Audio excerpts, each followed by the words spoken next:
Good morning. We are going to cook up some breakfast. Slept in today. Sunday is usually my day of chilling. Gonna do some meditation probably right after I eat. And then we got a really exciting project in the works. Can't wait to show it to you guys.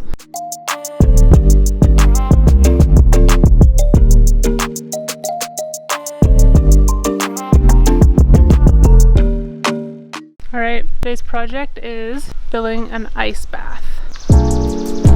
I feel like we're nailing this right now. We've got water.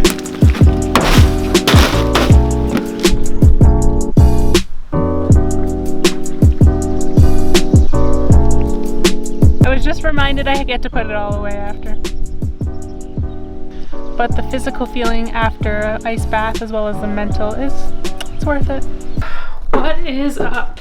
Wasn't really feeling all that motivated to train, but then I remembered that motivation is a muscle, so gotta flex it.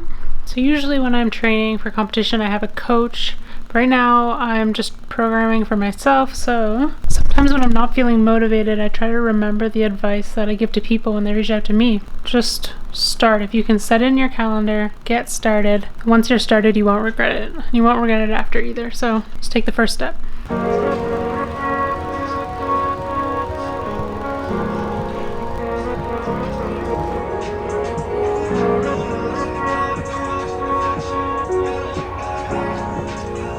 Just did some upper body accessory right now. I'm just working on healing up some injuries and bulletproofing some of my joints so that when I get back to full training, I won't injure myself. I just want to say Dixie's new song is actually low-key hype, so I don't get why people are hating on literally someone who's putting themselves out there. Also, it's about mental health. I think it's so important for people with fame to talk about. About to hop on a podcast interview, but as you guys know, my screen on my laptop is still broken. I can't get an appointment to fix it yet, so I have to use my monitor. Now I'm thinking if my monitor is there, my webcam still works, I'm gonna be like staring up like this if they're recording the video of the podcast. So I'm gonna have to move my monitor. I think this is a good setup. Here we go. I think it broke my dad's heart when I left hockey for snowboarding. He still pushed me. He was always like, when I was on the national snowboard team, he still told me I could get a walk-on tryout for the university team.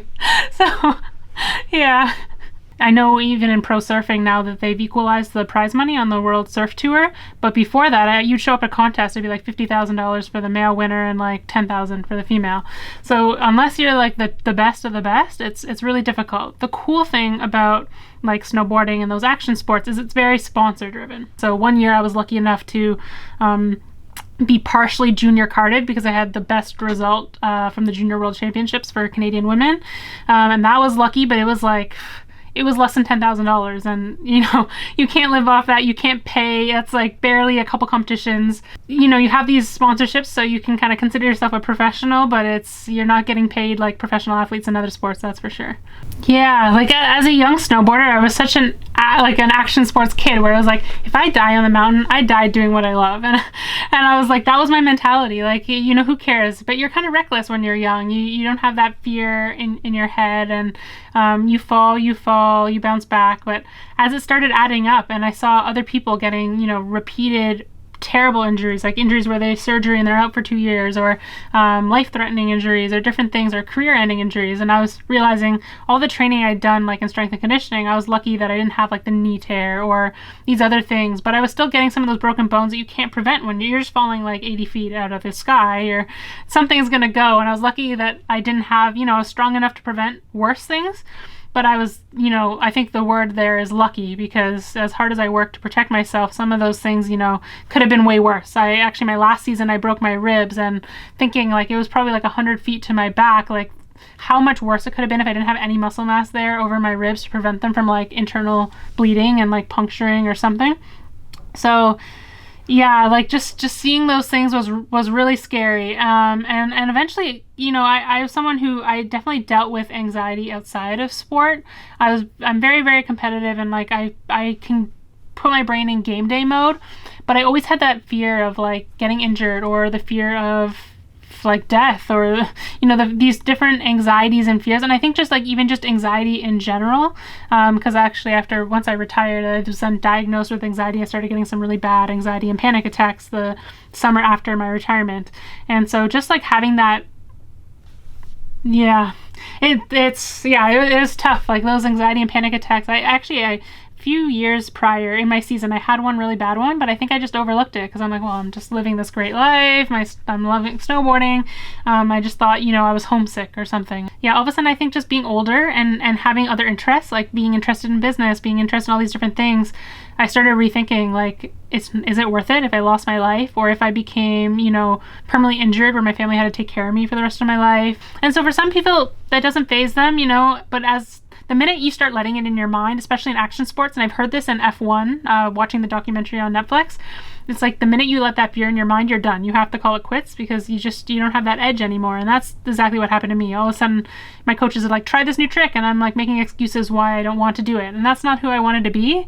I don't like to be that person who's making excuses not to put the work in. But when I was starting to have that fear that like, oh my God, I could hurt myself if I do this. I could get a concussion, another concussion, do this. I'll be out from doing any business, from seeing my family, doing all these things.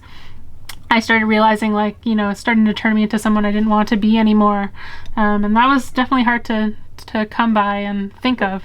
If you watch vlog number 1, where we were teaching my dog how to swim, she has made insane progress.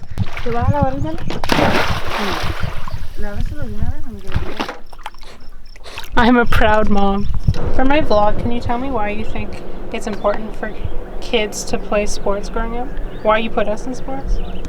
Because if you didn't play sports, you'd drive me nuts. You had too much energy. And then there's all that other stuff, about making friends and learning teammanship and all those good things too. But for the most part, it was because you drove us nuts because you had too much energy. 20 minutes max calories on the bike. Let's go.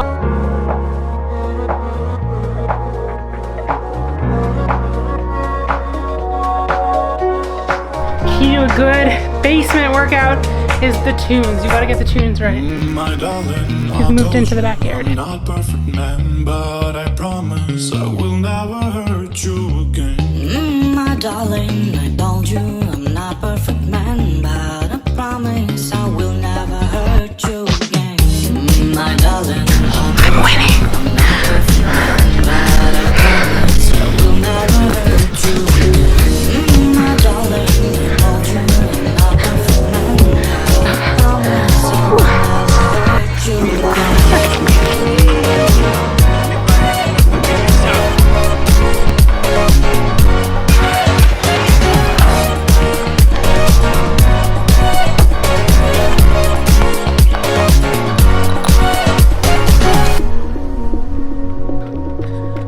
R.I.P. fam.